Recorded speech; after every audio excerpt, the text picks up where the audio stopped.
વીજળી એક એવી શક્તિ જે આપણી આખી દુનિયા ચલાવે છે, પણ શું આપણે ક્યારેય ઊભા રહીને વિચાર્યું છે કે આખરે આ છે શું, આ કામ કેવી રીતે કરે છે?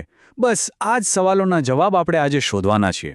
આપણે જાણીશું કે આ અદૃશ્ય શક્તિ ક્યાંથી આવે છે અને સૌથી અગત્યનું, એની સાથે સુરક્ષિત કેવી રીતે રહેવું. તો ચાલો શરૂ કરીએ. જુઓ, સવાલ બહુ સીધો છે. ઘર, ફોન, આપણી આસપાસની દુનિયા, આ બધું ચાલે છે શેનાથી? જવાબ પણ એટલો જ સીધો છે, વીજળી. પણ આ જવાબની પાછળની કહાણી છે ને, એ અણુઓથી માંડીને મોટા મોટા પાવર પ્લાન્ટ સુધી જાય છે.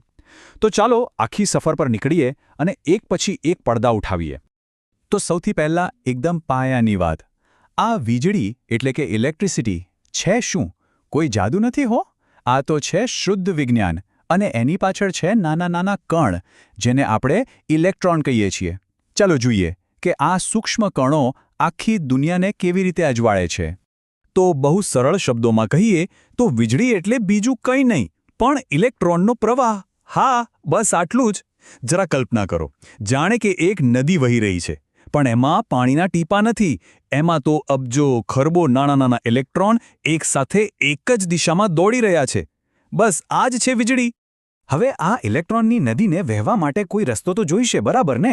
એમનેમ તો વહે નહીં. બસ આ જ બંધ રસ્તો છે જેના પર ઇલેક્ટ્રોન દોડે છે, એને જ કહેવાય સર્કિટ. અને જો આ રસ્તો, આ સર્કિટ ક્યાંયથી પણ તૂટી જાય તો બસ પ્રવાહ અટકી જાય, ખેલ ખતમ. આપણે જ્યારે સ્વિચ બંધ કરીએ છીએ ને, ત્યારે બસ આ જ કામ કરીએ છીએ, આપણે રસ્તો તોડી નાખીએ છીએ. પણ એક મિનિટ, શું ઇલેક્ટ્રોન કોઈ પણ રસ્તા પર દોડી શકે? ના. અમુક મટીરિયલ્સ, અમુક પદાર્થો એવા હોય છે જે ઇલેક્ટ્રોનને કહે છે, આવો, મોસ્ટ વેલકમ. જાણે કે એમના માટે એકદમ સ્મૂધ હાઈવે બનાવી દીધો હોય. તાંબુ, એલ્યુમિનિયમ, પાણી, આ બધા એવા જ હાઈવે છે. અને વિજ્ઞાનની ભાષામાં આપણે એમને કહીએ છીએ કંડક્ટર અથવા તો વાહક.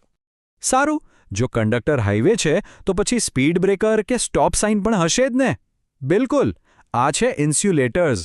રબર, લાકડું, પ્લાસ્ટિક, આ બધી વસ્તુઓ ઇલેક્ટ્રોનના પ્રવાહને રોકી દે છે, એમને આગળ વધવા જ નથી દેતી. એટલે જ તો આપણા વાયરની ઉપર પ્લાસ્ટિકનું કવર હોય છે ને. કેમ? જેથી ભૂલથી હાથ અડી જાય તો કરંટ ના લાગે. સીધી સાદી સુરક્ષા. ઓકે, તો અત્યાર સુધીમાં આપણે ઇલેક્ટ્રોન, સર્કિટ, કંડક્ટર, ઇન્સ્યુલેટર આ બધું સમજી લીધું. પણ મોટો સવાલ તો એ છે કે આટલા બધા ઇલેક્ટ્રોનને દોડાવવા માટેની શક્તિ, આ વીજળી, આવે છે ક્યાંથી? હવે આપણે ઇલેક્ટ્રોનની નાની દુનિયામાંથી બહાર નીકળીને મોટા મોટા પાવર સ્ટેશનોની દુનિયામાં જઈશું. ચાલો જોઈએ આ બધું બને છે કેવી રીતે. જો, વીજળી બનાવવાની ઘણી રીતો છે, પણ એક સામાન્ય રીત છે થર્મલ પાવર સ્ટેશન. અહીં શું થાય છે? સ્ટેપ 1, ખૂબ બધો કોલસો બાળવામાં આવે છે, જેનાથી ગરમી પેદા થાય. સ્ટેપ 2, આ ગરમીથી પાણી ઉકાળીને ખૂબ જ ઊંચા દબાણવાળી વરાળ બનાવાય છે. સ્ટેપ 3, આ વરાળનો ફોર્સ એટલો બધો હોય છે કે એ એક મોટા પંખા જેવી ટર્બાઇનને ગોળ ગોળ ફેરવે છે. અને છેલ્લે સ્ટેપ 4, આ ફરતી ટર્બાઇન એક જનરેટરને ચલાવે છે. અને બસ, જનરેટરનું કામ છે આ ફરવાની યાંત્રિક ઊર્જાને વીજળીમાં ફેરવી દેવાનું. સિમ્પલ. હવે એક મજેદાર વાત. આપણને જે વીજળી મળે છે ને, એ એક જ પ્રકારની નથી હોતી.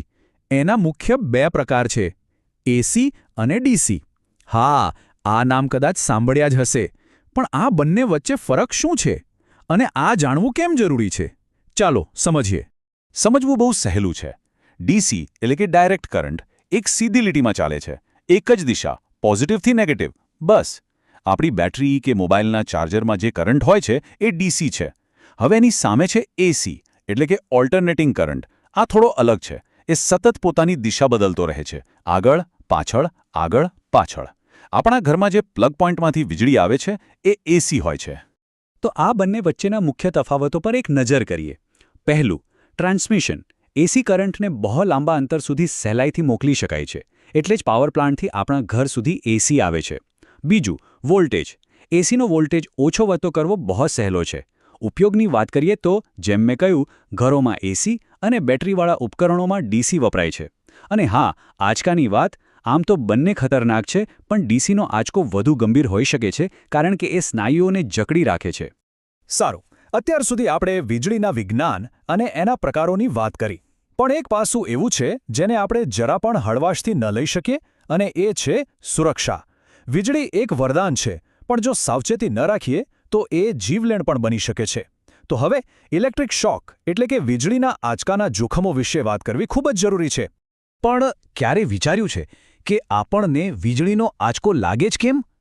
એવું તે શું થાય છે કે આપણું શરીર ઝટકો અનુભવે છે? આ કોઈ આકસ્મિક ઘટના નથી, એની પાછળ પણ એક ચોક્કસ વિજ્ઞાન છે. ચાલો આજે એને બરાબર સમજી લઈએ. યાદ છે આપણે કંડક્ટરની વાત કરી હતી? તાંબુ, એલ્યુમિનિયમ. સારું, તો આપણું માનવ શરીર પણ વીજળી માટે એક સારું કંડક્ટર છે, કારણ કે એમાં ઘણું પાણી હોય છે. હવે જ્યારે કોઈ વ્યક્તિ ભૂલથી કોઈ ચાલુ વીજળીના તારને અડી જાય ત્યારે શું થાય? એ વ્યક્તિ પોતે જ પેલી તૂટેલી સર્કિટનો ભાગ બની જાય છે.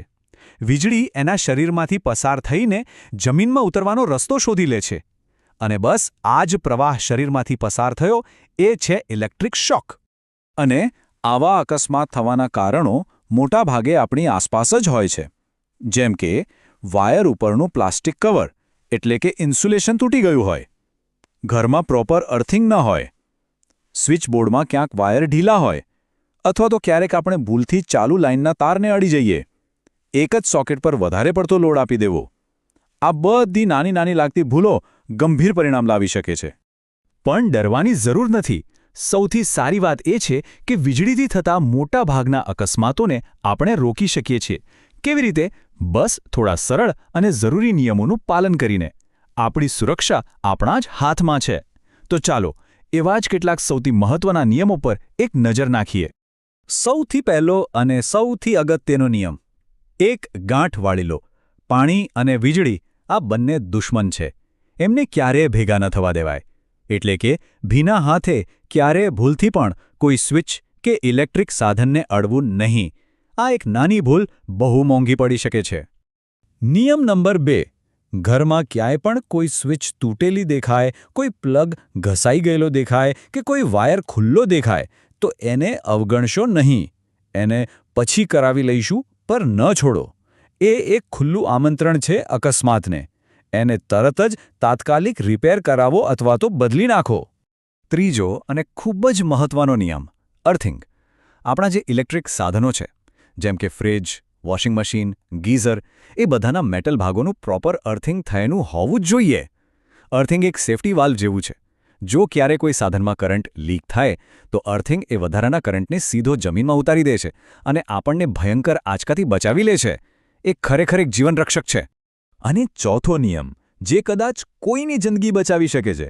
ભગવાન ન કરે, પણ જો ક્યારેય વીજળીના કારણે આગ લાગે તો એક વાત મગજમાં ફિટ કરી લેજો. એના પર ક્યારે પાણી નાખવું નહીં. પાણી વીજળીનું વાહક છે અને એ આગને વધુ ફેલાવશે અને શોકનું જોખમ પણ વધારશે. સૌથી પહેલું કામ કરવાનું છે ઘરની મેઇન સ્વિચ બંધ કરવાનું અને પછી આગ બુઝાવવા માટે રેતી, માટી અથવા CO2 વાળા ફાયર એક્સ્ટિંગ્વિશરનો ઉપયોગ કરવો. અંતે આ એક વાક્ય બધું જ કહી દે છે. કોઈ પણ ઈજા સામે અસરકારક રક્ષણ એ સાવચેતીપૂર્વકનું સંચાલન છે. આનો સીધો અર્થ એ છે કે જ્યારે પણ વીજળીની વાટ આવે ત્યારે સાવચેતી જ આપણું સૌથી મોટું હથિયાર છે. આપણી સાવધાની જ આપણી સુરક્ષા છે. તો હવે આ બધી માહિતી પછી આજે ઘરમાં વીજળીની સલામતી માટે શું તપાસી શકાય? શું કોઈ ઘસાયેલા વાયર છે? શું અર્થિંગ બરાબર છે? એક નાનકડી નજર, એક નાની તપાસ કોઈ મોટી દુર્ઘટનાને ટાળી શકે છે. સાવચેત રહો, સુરક્ષિત રહો.